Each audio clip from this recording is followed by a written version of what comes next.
कार्तिक मास महात्म्य कथा अध्याय 25वां। जय श्री कृष्ण, राधे राधे। श्रोताओं, आज हम सुनेंगे कार्तिक मास महात्म्य का अध्याय 25वां। आज का अध्याय का शुभ आरंभ करने से पहले आपको बताते हैं कि भगवान श्री हरि विष्णु को तुलसी पत्र चढ़ाने से क्या फल मिलता है। तो आइए विलंब न करते हुए वीडियो को शुरू करते हैं। भगवान विष्णु को तुलसी पत्र चढ़ाने से कौन सा फल मिलता है। जय श्री कृष्ण, राधे राधे। अगर आपने एक बार भी भगवान श्री हरि विष्णु को तुलसी का केवल एक पत्ता चढ़ाया है तो आप इस कथा को अवश्य सुनिए। एक बार की बात है कि भगवान विष्णु के शील और सुशील नामक दो पार्षद पूछने लगे कि हे प्रभु, हम आपके कई भक्तों को पृथ्वी लोक से दिव्य विमान में बैठाकर बैकुंठ लेकर आए हैं। आपके अनन्य भक्तजन हैं जो नित्य आपकी पूजा आराधना करते हैं और समस्त प्रकार के भोग आपको लगाते हैं। इसी कारण वे सभी बैकुंठ लोक को प्राप्त करते हैं।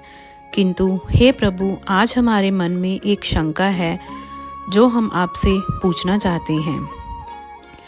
भगवान विष्णु मुस्कुराते हुए कहते हैं कि हे पार्षदों, ऐसी वह कौन सी शंका है जो तुम दोनों को सता रही है। तुम्हारे मन में जो भी शंका है निसंकोच होकर पूछो, मैं तुम्हारी शंका का समाधान अवश्य करूँगा। पार्षद कहने लगते हैं, हे प्रभु, आज हम एक ब्राह्मण को विमान में बैठाकर वैकुंठ लोक लेकर आए हैं। उस ब्राह्मण ने तो कभी भी विधि विधान से आपकी पूजा नहीं की और ना ही कभी उसने एकादशी का व्रत किया है। फिर भी आपने उस ब्राह्मण को वैकुंठ लोक लाने को क्यों कहा। ऐसा कौन सा पुण्य कर्म उस ब्राह्मण ने किया है कि कृपा करके आप हमें बताने की कृपा करें। हम उस ब्राह्मण के उस महान पुण्य के बारे में जानने को इच्छुक हैं। भगवान विष्णु कहते हैं कि हे पार्षदों, तुमने उचित ही प्रश्न किया है। वह ब्राह्मण निश्चित ही विष्णु लोक जाने का अधिकारी था। इसी कारण से हमने तुम दोनों को उसे बैकुंठ लाने की आज्ञा दी थी। तुम्हारी इस शंका को दूर करने के लिए मैं तुम दोनों को उस ब्राह्मण की कथा सुनाता हूँ। इस कथा के माध्यम से तुम्हें तुम्हारे सभी प्रश्नों के उत्तर मिल जाएंगे। इसलिए तुम दोनों ही इस कथा को ध्यान से पूरा जरूर सुनना। भगवान विष्णु कहते हैं कि जो भी भक्त इस कथा का श्रवण करता है उसके समस्त पापों का नाश हो जाता है और अंत में उसे भी बैकुंठ लोक में स्थान मिलता है। भगवान विष्णु की ऐसी बातें सुनकर पार्षद कहने लगे हैं, हे प्रभु, हम बहुत भाग्यशाली हैं कि आपके मुख से हमें यह कथा सुनने को मिल रही है।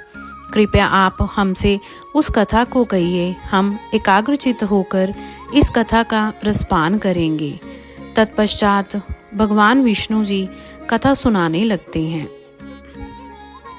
श्री हरि विष्णु जी कहते हैं कि प्राचीन काल की बात है, काशीपुरी में राजा चंद्र नाम के एक चक्रवर्ती सम्राट राज्य करते थे। उनके अधीन जितने भी देश थे वे सभी चंद्र नाम से ही विख्यात हुए थे। महाराज चंद्र इस भूमंडल पर शासन करते थे। उनके राज्य में कोई भी मनुष्य दरिद्री, दुखी तथा रोगी नहीं रहता था। उनकी समस्त प्रजा अत्यंत संतुष्ट और सौभाग्यशाली थी। महाराज चंद्र ने कितने ही यज्ञ किए जिनकी कोई गणना नहीं हो सकती। उन्होंने गंगा नदी के किनारे अनेक आश्रम बनवाए, ऋषि मुनियों के लिए यज्ञ आदि धार्मिक कार्य करने के लिए स्थान उपलब्ध करवाया, अनेक पोखरे खुदवाए।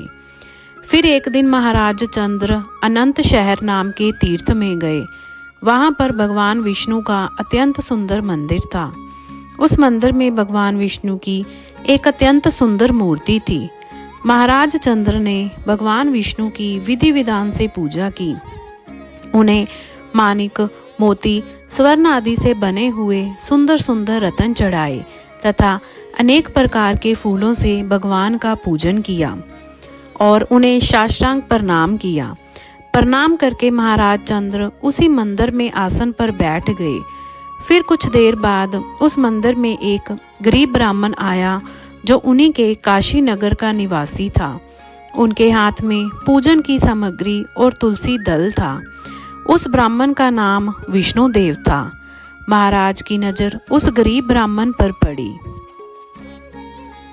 वह ब्राह्मण मंदिर में प्रवेश करके भगवान विष्णु की मूर्ति के पास गया और भगवान विष्णु का नाम स्मरण करते हुए उसने भगवान की मूर्ति पर तुलसी दल और मंजरी रख दी और प्रणाम करने लगा।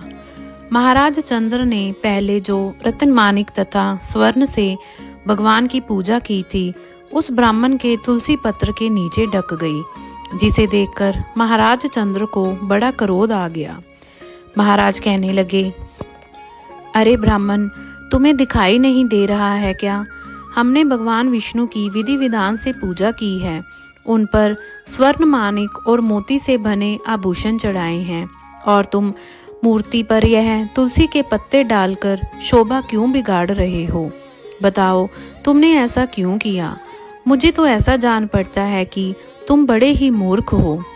स्वर्ण के आभूषणों से भगवान की मूर्ति कितनी शोभा पा रही थी, किंतु तुमने जो पूजा स्थल को ही गंदा कर दिया। क्या तुम्हें इतनी भी समझ नहीं है कि भगवान की पूजा कैसे की जाती है? लगता है तुम्हें पता नहीं है भगवान विष्णु की पूजा कैसे की जाती है। तभी तुमने अत्यंत सुंदर आभूषणों से सजाई हुई भगवान की मूर्ति को पत्तों से ढक दिया है। तुम्हारे इस विचित्र वर्ताव पर मुझे बड़ा आश्चर्य हो रहा है। फिर वह विष्णुदेव ब्राह्मण बोलने लगा, हे राजन, आपको ही भक्ति का कुछ पता नहीं है। आपको आपके धन पर बड़ा घमंड हो रहा है, इसलिए आपको तुलसी के पत्ते मामूली पेड़ के पत्ते लग रहे हैं। फिर महाराज चंद्र कहने लगे, हे दरिद्र ब्राह्मण, तुम किस बात का गर्व कर रहे हो? लगता है तुम्हें तुम्हारी भक्ति और ज्ञान पर बड़ा घमंड हो गया है। बताओ, तुम में कितनी भक्ति है? अगर तुम भगवान को प्रिय होते, अगर तुम्हारी भक्ति से भगवान प्रसन्न होते, तो आज तुम दरिद्र ना रहते। लगता है तुमने भगवान विष्णु को प्रसन्न करने के लिए कभी यज्ञ, दान आदि कार्य नहीं किए हैं, इसलिए तुम निर्धन ही बने हो। भगवान विष्णु की कृपा के कारण मैं काशीपुर का सम्राट बना हूँ और मेरे पास सब प्रकार के ऐश्वर्य हैं। अगर तुम्हें तुम्हारी भक्ति पर इतना ही विश्वास है तो आज ही इसका फैसला हो जाएगा। महाराज कहने लगे, यहाँ पर उपस्थित सभी ब्राह्मण कान खोल कर सुन ले। इस ब्राह्मण में और मुझ में कौन सबसे पहले भगवान विष्णु का दर्शन करता है? जो भी भगवान विष्णु को प्रसन्न करके सबसे पहले उनके दर्शन करेगा अर्थात पाएगा, केवल वही सर्वश्रेष्ठ भक्त कहलाएगा। इससे समस्त लोगों को पता चल जाएगा कि किसमें कितनी भक्ति है। फिर उस ब्राह्मण ने महाराज चंद्र की शर्त स्वीकार कर ली और अपने घर चला गया। महाराज चंद्र भी अपने राजभवन को चले गए। महाराज चंद्र ने महर्षि वशिष्ठ को बुलाकर बड़े वैष्णव यज्ञ का अनुष्ठान करने का निर्णय लिया। फिर समस्त ऋषिगण और महर्षि वशिष्ठ भी महाराज के यज्ञ में पधारे और सभी ने मिलकर वैष्णव यज्ञ का आरंभ किया। उन्होंने बहुत सारा धन और अन्न खर्च किया, अनेक ब्राह्मणों को बुलाकर भोजन कराया और दान धर्म किया। उधर विष्णुदेव भी अपने घर चले जाते हैं और घर पर ही भगवान विष्णु का पूजन करने लगते हैं। उसके घर के सामने अनेक तुलसी के पौधे लगे हुए होते हैं। वह नित्य उनकी देखभाल करने लगता है। रोज सुबह उठकर तुलसी के पौधे को जल देता है और भांति भांति प्रकार से उन पौधों का पालन पोषण करता है। गुरुवार को तुलसी के पौधे में गाय का कच्चा दूध डालने लगता है। उठते बैठते, चलते फिरते और भोजन करते समय वह भगवान विष्णु का नाम स्मरण करने लगता है। वह द्वार पर आए हुए समस्त प्राणियों में भगवान विष्णु को ही देखकर उनकी सेवा करने लगता है। उधर महाराज चंद्र वैष्णव यज्ञ, दान धर्म आदि से भगवान विष्णु का पूजन करने लगे और विष्णुदेव अपने घर पर ही तुलसी के पौधे को जल चढ़ाकर भगवान विष्णु का नाम स्मरण करते हुए उनकी भक्ति करने लगते हैं। कुछ समय बीत जाने के बाद एक दिन विष्णुदेव ने नित्य कर्म से निवृत्त हो जाने के बाद भोजन तैयार किया और तुलसी को जल चढ़ाने के लिए चले गए। फिर जब उसने घर के अंदर आकर देखा तो किसी ने उसके भोजन को चुरा लिया था। विष्णुदेव ने देखा कि घर के अंदर भोजन गायब है। फिर उन्होंने दोबारा भोजन नहीं बनाया क्योंकि उन्हें सायंकाल की पूजा के लिए समय कम पड़ रहा था, जिससे उनका प्रतिदिन का नियम भंग हो जाता, इसलिए वे भूखे ही रह गए। फिर दूसरे दिन उन्होंने भोजन तैयार किया और तुलसी पत्र डालकर घर के अंदर रखकर तुलसी को जल देने के लिए चले गए और फिर से किसी ने उनके भोजन को चुरा लिया। जब विष्णुदेव घर के अंदर आए तो उन्होंने देखा कि आज फिर से किसी ने उनका भोजन हड़प लिया है। इस प्रकार से 7 दिनों तक कोई आकर उनके भोजन को चुराकर ले जा रहा था। इससे विष्णुदेव को बड़ा विस्मय हुआ। वह विचार करने लगे, अहो, यह कौन है जो प्रतिदिन आकर मेरा भोजन चुरा रहा है? मैं क्षेत्र संन्यास लेकर इस वन में निवास कर रहा हूँ। अब मैं इस स्थान का भी परित्याग नहीं कर सकता। अब इस प्रकार से मैं कैसे भोजन करूं? प्रतिदिन भूखा रहकर मैं कैसे जीवित रह पाऊंगा? अगर इस प्रकार से ही चलता रहा तो मेरी मृत्यु हो जाएगी। अच्छा, आज मैं खुद अपने द्वारा बनाए गए भोजन की रक्षा करूंगा। देखता हूँ कौन आकर मेरा भोजन चुराकर ले जा रहा है। इतना सोचकर वह ब्राह्मण भोजन बनाकर घर में रख देता है और पास ही एक जगह पर छिपकर खड़ा हो जाता है। इतने में ही एक दुबला पतला चांडाल उस स्थान पर आता है और ब्राह्मण के द्वारा बनाया हुआ भोजन चुराने लगता है। उसे देखकर ब्राह्मण विष्णुदेव की उस पर बड़ी दया आ गई। उस चांडाल का शरीर अत्यंत दुर्बल था। उसके मुख पर दीनता छा रही थी। शरीर में हड्डी और चमड़ी के अलावा कुछ नहीं बचा था। जैसे ही वह चांडाल भोजन चुराकर जाने लगा, विष्णुदेव ने उस चांडाल से कहा, अरे भाई, जरा ठहरो, क्यों रूखा सूखा खाते हो? साथ में यह घी भी ले जाओ। ब्राह्मण की आवाज सुनते ही वह चांडाल बड़े बेग से भागने लगा और मूर्छित होकर गिर पड़ा। उस चांडाल को मूर्छित पड़ा देखकर विष्णुदेव शीघ्रता से चलकर उसके पास गए और उसके मुख में पानी डालने लगे। फिर जब वह चांडाल उठकर खड़ा हुआ तो ब्राह्मण ने उससे पूछा, अरे भाई, तुम कौन हो? तुम अत्यंत भूखे दिखाई पड़ रहे हो। यदि तुमने भोजन चाहिए तो मुझसे कह देते, मैं तुम्हें सारा भोजन दे देता। ब्राह्मण की बात सुनकर वह चांडाल मुस्कुराने लगा और उसने अपना असली रूप धारण किया। वह चांडाल कोई और नहीं बल्कि साक्षात भगवान श्री हरि विष्णु ही थे। हाथ में शंख, चक्र, गदा धारण किए हुए शोभा पा रहे थे। अपने प्रभु को साक्षात अपने सामने खड़ा हुआ देखकर विष्णुदेव को बड़ा आश्चर्य हुआ और वह भगवान विष्णु को बारंबार प्रणाम करने लगे। भगवान विष्णु उस ब्राह्मण से कहने लगे, हे ब्राह्मण, मैं तुम्हारी भक्ति से अत्यंत प्रसन्न हूँ। तुमने नित्य जो तुलसी की पूजा की है और अपने द्वार पर अतिथियों का पूजन किया है, इससे मैं संतुष्ट हो गया हूँ। मैं तुम्हारी भक्ति से प्रसन्न होकर तुम्हें दर्शन देने के लिए ही आया हूँ। अब तुम इस दिव्य विमान में बैठकर वैकुंठ चलकर मेरे साथ वहीं पर निवास करो।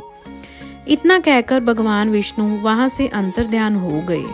फिर वह ब्राह्मण दिव्य विमान में बैठकर वैकुंठ लोक जाने लगा। उसी समय महाराज चंद्र ने जब देखा दिव्य विमान में बैठकर वह विष्णुदेव ब्राह्मण वैकुंठ लोक जा रहा है तो उन्हें बड़ा आश्चर्य हुआ। उन्होंने तुरंत ऋषि वशिष्ठ को बुलाया और उनसे कहने लगे, हे महर्षि, मैंने उस ब्राह्मण के साथ शर्त लगाई थी कि किसे पहले विष्णु भगवान के दर्शन होंगे। मैंने यह महाविशाल वैष्णव यज्ञ किया तथा दान धर्म और अनुष्ठान किया है, किंतु वह ब्राह्मण मुझसे पहले ही दिव्य विमान में बैठकर वैकुंठ लोक जा रहा है। मैंने ऐसा कौन सा कार्य नहीं किया है जिससे भगवान विष्णु मुझ पर प्रसन्न नहीं हुए हैं।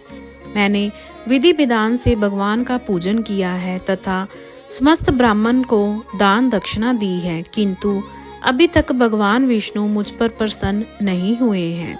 इसलिए मुझे जान पड़ता है कि भगवान विष्णु केवल दान और यज्ञ से प्रसन्न नहीं होते।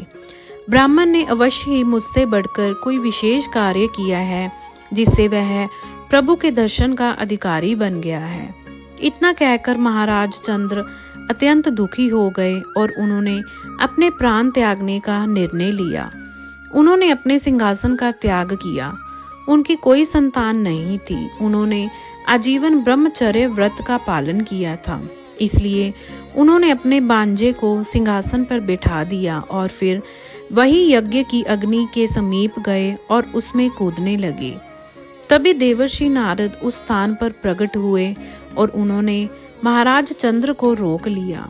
महाराज देवर्षि नारद से कहने लगे, हे मुनिवर, आज मुझे ना रोकिए।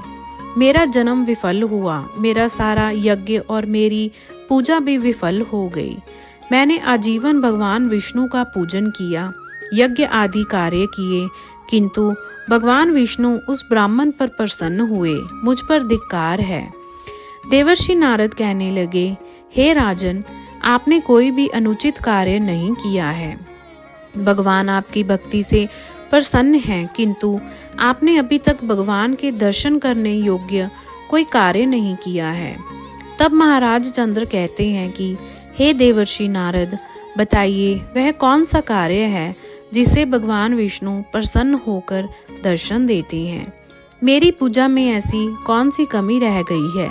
मैंने नाना प्रकार के मानक स्वर्ण के आभूषण भगवान विष्णु को चढ़ाए हैं। मैंने यज्ञ किए हैं, दान धर्म भी किया है। इसके अलावा ऐसा कौन सा कार्य रह गया है जो मैंने नहीं किया। कृपया मुझे बताने की कृपा करें।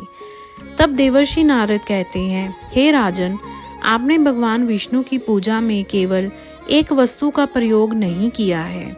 उसी कारण से भगवान विष्णु आपको दर्शन नहीं दे रहे हैं। आपने तुलसी दल का प्रयोग नहीं किया है।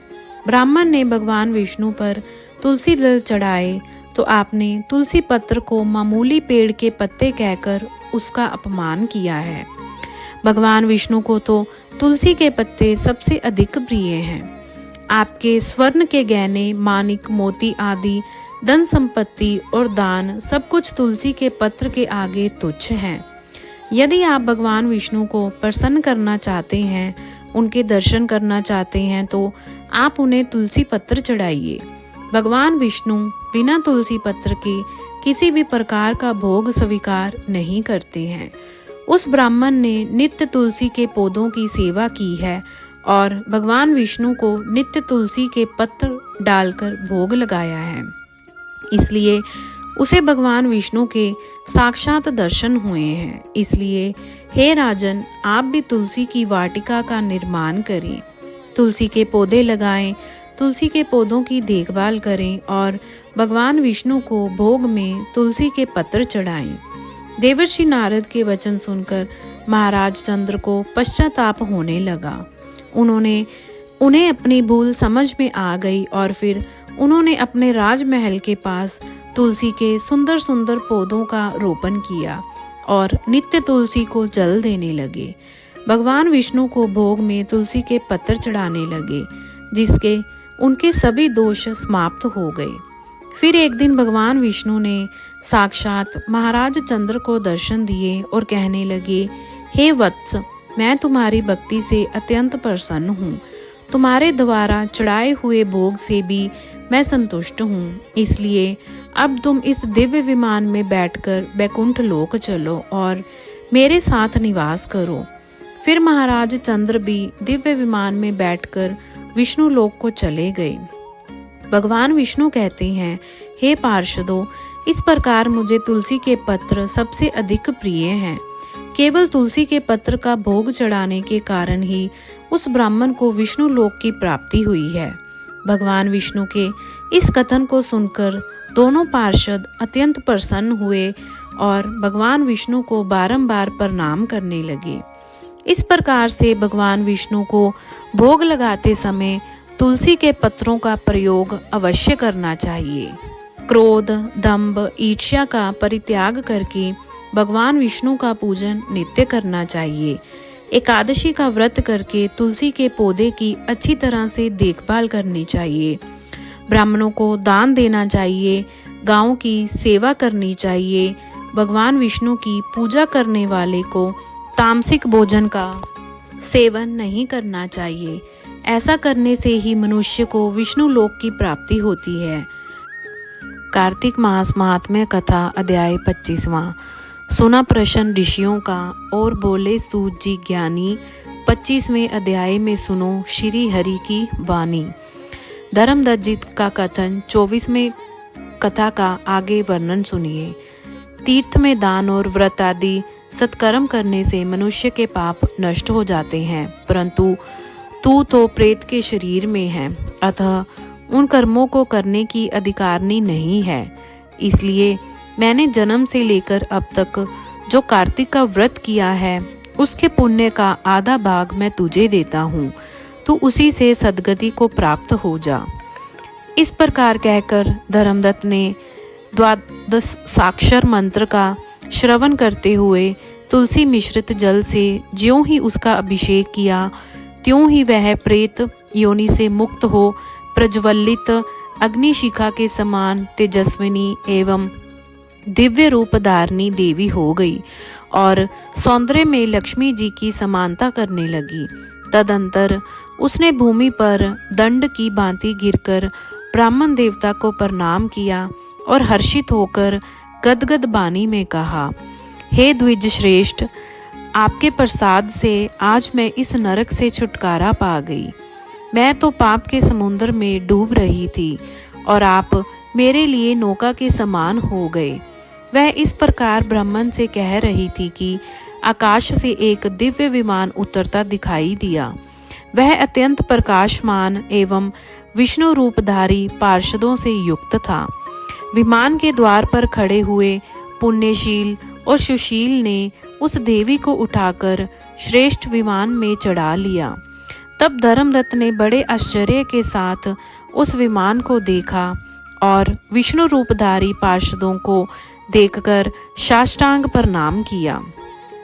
पुण्यशील और सुशील ने प्रणाम करने वाले ब्राह्मण को उठाया और उसकी सराहना करते हुए कहा, हे द्विज श्रेष्ठ, तुम्हें साधुवाद है, क्योंकि तुम सदैव भगवान विष्णु के भजन में तत्पर रहते हो, दीनों पर दया करते हो, सर्वज्ञ हो तथा भगवान विष्णु के व्रत का पालन करते हो। तुमने बचपन से लेकर अब तक जो कार्तिक व्रत का अनुष्ठान किया है उसके आधे भाग का दान देने से तुम्हें दूना पुण्य प्राप्त हुआ है और सैकड़ों जन्मों के पाप नष्ट हो गए हैं। अब यह बैकुंठ धाम में ले जाई जा रही है। तुम भी इस जन्म के अंत में अपनी दोनों स्त्रियों के साथ भगवान विष्णु के बैकुंठ धाम में जाओगे और मुक्ति प्राप्त करोगे। धर्मदत्त, जिन्होंने तुम्हारे समान भक्ति पूर्वक भगवान विष्णु की आराधना की है वे धन्य और कृतकृत्य हैं। इस संसार में उन्हीं का जन्म सफल है। भली भांति आराधना करने पर भगवान विष्णु देहधारी प्राणियों को क्या नहीं देते हैं। उन्हें ही उत्तानपाद के पुत्र को पूर्व काल में ध्रुव पद पर स्थापित किया था। उनके नामों का स्मरण करने मात्र से समस्त जीव सद्गति को प्राप्त होते हैं। पूर्व काल में ग्रहग्रस्त गजराज उन्हीं के नामों का स्मरण करने से मुक्त हुआ था। तुमने जन्म से लेकर जो भगवान विष्णु को संतुष्ट करने वाला कार्तिक व्रत का अनुष्ठान किया है उससे बढ़कर न यज्ञ है, न दान है, ना ही तीर्थ है। विप्रवर, तुम धन्य हो, क्योंकि तुमने जगत गुरु भगवान विष्णु को प्रसन्न करने वाला कार्तिक व्रत किया है, जिसके आधे भाग के फल को पाकर यह स्त्री हमारे साथ भगवान लोक में जा रही है। तो इस प्रकार 25वां अध्याय यहीं पर समाप्त हुआ। आगे का वृत्तांत आप सुनेंगे अगले अध्याय में। आशा करती हूँ कि आपको आज का अध्याय सुनना अच्छा लगा होगा। अगर ऐसा है तो कृपा करके वीडियो को लाइक करें, शेयर करें और हमारे चैनल को सब्सक्राइब करें। जय श्री कृष्ण, राधे राधे।